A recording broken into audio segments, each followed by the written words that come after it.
अरे वाह दोस्तों, आ जाओ ना सब, बैठो मेरे पास। आज दिल बहुत खुला हुआ है। चाय पी लो पहले, गर्मा गर्म अदरक वाली। और फ़ोन साइलेंट कर दो क्योंकि ये कहानी बहुत लंबी है। बीच में उठे तो मज़ा किरकिरा हो जाएगा। पूरी सुनना, अंत में एक ऐसा ट्विस्ट आएगा कि मुंह खुला रह जाएगा। और हाँ, वीडियो पसंद आए तो लाइक शेयर और सब्सक्राइब ज़रूर करना, वरना अगली कहानी नहीं सुना पाऊंगी। हेलो हेलो मेरे प्यारे लिसनर्स, मेरा नाम सिमरन है। घर वाले प्यार से सिम्मी कहते हैं। मोहल्ले वाले सिमरन जी बोलते हैं, थोड़ी इज्जत और थोड़ी शर्म मिला के। उम्र अभी 36 की हो गई हूँ, पर लोग आज भी कहते हैं कि कॉलेज की लड़की लगती हूँ। रात को लाइट बंद करके देखो तो 20 की भी लग सकती हूँ हंसते हुए। रंग गोरा है, कद 5 फुट 6 इंच। थोड़ी भरी हुई हूँ, जहाँ होना चाहिए वहाँ खूब है, जहाँ नहीं होना चाहिए वहाँ भी थोड़ा थोड़ा आ गया है। लोग कहते हैं मेरी कमर में कुछ जादू है। चलती हूँ तो अपने आप हिलती है। मैं कुछ करती भी नहीं। आंखें बड़ी बड़ी, होंठ गुलाबी, और हंसती हूँ तो गालों पर गड्ढे पड़ जाते हैं। पति जी बाहर रहते हैं दुबई में, साल में एक बार आते हैं। बेटा अंश है, 20 साल का, कोलंबा चौड़ा, इंजीनियरिंग कर रहा है। और हाँ, उसका दोस्त है आरव। बस यही वो लड़का है जिसके बारे में आज पूरी कहानी है। सब शुरू हुआ पिछले साल गर्मियों में। अंश ने कहा था, मम्मी आरव का घर में एसी खराब हो गया है, बहुत गर्मी है, 2-3 दिन हमारे यहाँ रह लेगा ना। मैंने कहा, बेटा घर तेरा है, दोस्त तेरा है, रहने दे। आरव आया सामान लेकर।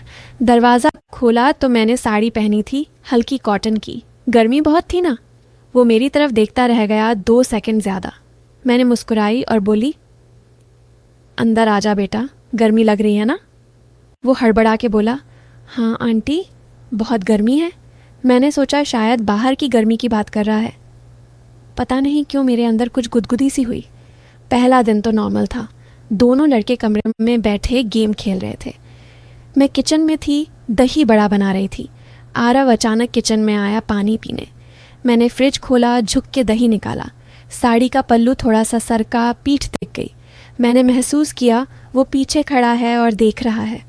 मैंने सीधे होते हुए पल्लू ठीक किया और मुस्कुरा के बोली, क्या हुआ बेटा, कुछ चाहिए। वो लाल हो गया। नहीं आंटी, बस पानी। मैंने गिलास दिया। उंगली से उंगली छू गया उसका। मैंने कुछ नहीं कहा, पर दिल में हल्की सी हंसी आई कि लड़के आजकल कितने शर्माते हैं। रात को खाना खाया। तीनों साथ बैठे। अंश तो मोबाइल में घुसा था। आरव मेरी तरफ बार बार देख रहा था। मैंने लहजे से पूछा, क्या बात है आरव, खाने में नमक कम है क्या। वो बोला, नहीं आंटी, बहुत स्वादिष्ट है, आप बहुत अच्छा बनाती हैं। मैंने हंस के कहा, बस यही तारीफ चाहिए थी मुझे। अंश ने मजाक में कहा, मम्मी को तारीफ बहुत पसंद है, और मत करो वरना घमंड चढ़ जाएगा। तीनों हंसे। रात को सोने से पहले आरव ने कहा, गुड नाइट आंटी। मैंने भी कहा, गुड नाइट बेटा, मीठे सपने देखना। वो रुक के बोला, आपके साथ सपने हमेशा मीठे ही आते हैं आंटी। मैं चौंकी, पर मुस्कुरा के कमरे में चली गई। दिल धक धक कर रहा था। क्या कहा इसने। अगले दिन सुबह मैं योगा कर रही थी लिविंग रूम में। टाइट कुर्ती और लेगिंग्स पहनी थी। आरव जल्दी उठ गया था। वो सोफे पर बैठ के मुझे देख रहा था। मैं शीर्षासन कर रही थी, मतलब सर के बल। लेगिंग्स थोड़ी ऊपर चढ़ गई थी। मैंने देखा वो घूर रहा है। मैं अचानक सीधी हुई और बोली, आरव तुम भी योगा करो ना, बहुत फ़ायदा है।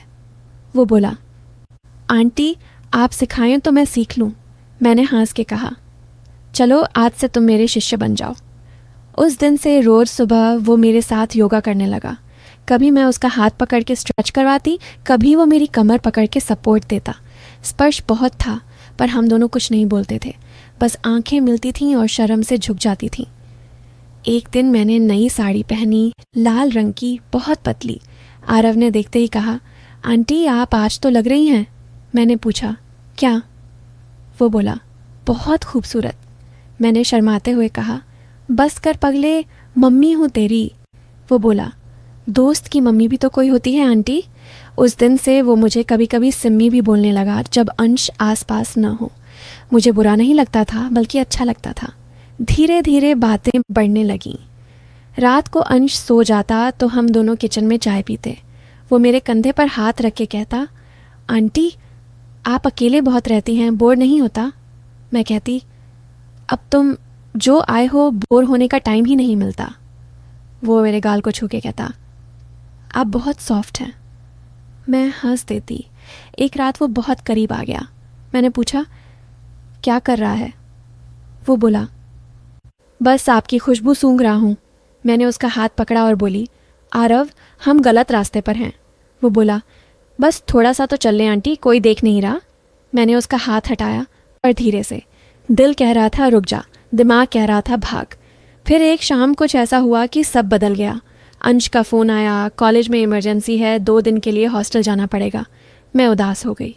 आरव ने कहा, आंटी मैं तो हूँ ना आपके साथ। उस रात हम दोनों अकेले थे घर में। खाना खाकर हम सोफे पर बैठे फिल्म देख रहे थे, पुरानी वाली दिलवाले दुल्हनिया ले जाएंगे। वो सीन आया जहाँ शाहरुख काजोल को गले लगाता है। आरव ने धीरे से मेरा हाथ पकड़ लिया। मैंने नहीं छुड़ाया। फिर उसने मेरा कंधा खींचा और मैं उसके कंधे पर सर रख दिया। उसकी धड़कन तेज़ थी। उसने मेरे बालों में उंगलियां फिरानी शुरू कर दी। मैंने आंखें बंद कर लीं। फिर उसने मेरे कान में फुसफुसाया, सिम्मी मैं तुमसे। मैंने उसका मुंह बंद कर दिया। बोली, बस आरव अब बहुत हो गया। वो उठा और कमरे में चला गया। मैं रोने लगी। सारी रात सो नहीं पाई। सुबह वो उदास बैठा था। मैंने चाय दी और बोली, आरव कल जो हुआ वो गलत था। हम दोनों शादीशुदा रिश्ते में हैं। मतलब मैं शादीशुदा हूँ, तुम जल्दी करोगे, ये सब नहीं चलेगा। वो रोने लगा। बोला, आंटी मैं सच में आपसे प्यार करने लगा हूँ। मैंने कहा, प्यार नहीं बेटा, ये अट्रैक्शन है, उम्र का फ़र्क है, रिश्ते का फ़र्क। फिर मैंने उसे सब कुछ बताया कि मैंने जानबूझकर उसे पास आने दिया था क्योंकि मुझे भी अच्छा लग रहा था, कि मैं अकेली थी, तारीफ़ सुनना अच्छा लगता था। पर अब डर लग रहा था कि कहीं अंश को पता चल गया तो क्या होगा। वो बोला, आंटी मैं कभी अंश को नहीं बताऊंगा। मैंने कहा, नहीं बेटा, अब से हम सिर्फ आंटी बेटे जैसे रहेंगे। उसके बाद सब नॉर्मल हो गया। वो मेरे सामने हाथ तक नहीं लगाता था, पर आंखों से बातें होती थीं। एक दिन मैं बीमार पड़ गई, बुखार बहुत तेज़। अंश बाहर था। आरव ने पूरी रात मेरे सर पर पानी की पट्टी रखी, दवाई पिलाई, खाना बनाया। सुबह मैं ठीक हुई तो उसने कहा, आंटी मैं आपके लिए कुछ भी कर सकता हूँ। मैंने उसका माथा चूमा और बोली, तू मेरा दूसरा बेटा है। फिर एक दिन बहुत बड़ा झटका लगा। आरव के पापा का एक्सीडेंट हो गया। वो तुरंत घर चला गया। मैं बहुत रोई। 2 महीने बाद वो वापस आया, पर अब बहुत बदल चुका था। चुप चुप रहता था। एक शाम उसने मुझे बुलाया छत पर। बोला, आंटी एक आखिरी बात कहनी है। मैं डर गई। वो घुटनों पर बैठ गया और बोला, सिमरन जी मैं आपसे शादी करना चाहता हूँ। मैं हक्की बक्की। फिर उसने सब बताया कि उसकी मंगेतर है गांव में, पर वो मुझे चाहता है, कि वो नौकली प्यार नहीं करता, सच में जीवन भर साथ निभाना चाहता है। मैंने कहा, पागल हो गया है, मैं तेरी माँ जितनी उम्र की हूँ। वो बोला, माँ नहीं, जीवन साथी बन सकती हो। मैं अंश को भी समझा लूँगा। मैंने बहुत सोचा, रात भर सो नहीं पाई। सुबह मैंने उसे बुलाया और कहा, आरव तू मेरे लिए बहुत ख़ास है, पर शादी नहीं हो सकती। मैं तेरे मम्मी पापा, अंश, समाज सब ख़त्म हो जाएगा। वो रोने लगा। मैंने उसे गले लगाया माँ की तरह। बोली, बेटा तू बहुत अच्छा लड़का है। कोई लड़की तुझे मिलेगी जो तेरी उम्र की हो, तुझे उतना ही प्यार दे। फिर आया वो दिन जिसने सब बदल दिया। अंश घर आया और बोला, मम्मी मुझे एक लड़की पसंद आई है। मैंने पूछा कौन? उसने फ़ोटो दिखाई। मैं देखते ही चौंक गई। वो आरव की छोटी बहन थी नेहा। आरव ने सब प्लान किया था। उसने जानबूझकर अंश और नेहा की मुलाकात करवाई थी पिछले 2 महीनों में। नेहा बहुत अच्छी लड़की थी, पढ़ी लिखी, संस्कारी। अंश उससे सच में प्यार करने लगा था। आरव मुस्कुरा के बोला, आंटी अब हम सच में रिश्तेदार बन जाएंगे, आप मेरी सास बनोगी। मैं हंस पड़ी और रो भी पड़ी। सब खत्म हो गया था, वो आकर्षण, वो गलत ख्याल। अब सिर्फ प्यार रह गया था, साफ सुथरा, माँ बेटे वाला। शादी हुई अंश और नेहा की। आरव मेरे बगल में खड़ा था।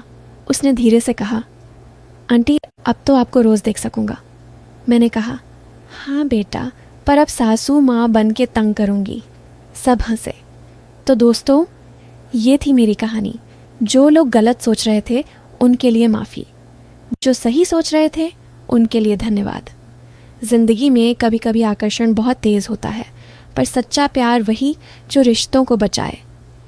अब जल्दी से लाइक करो, सब्सक्राइब करो, कमेंट में बताओ ट्विस्ट कैसा लगा। अगली कहानी और मसालेदार लाऊंगी, वादा। अलविदा, ख्याल रखना अपना।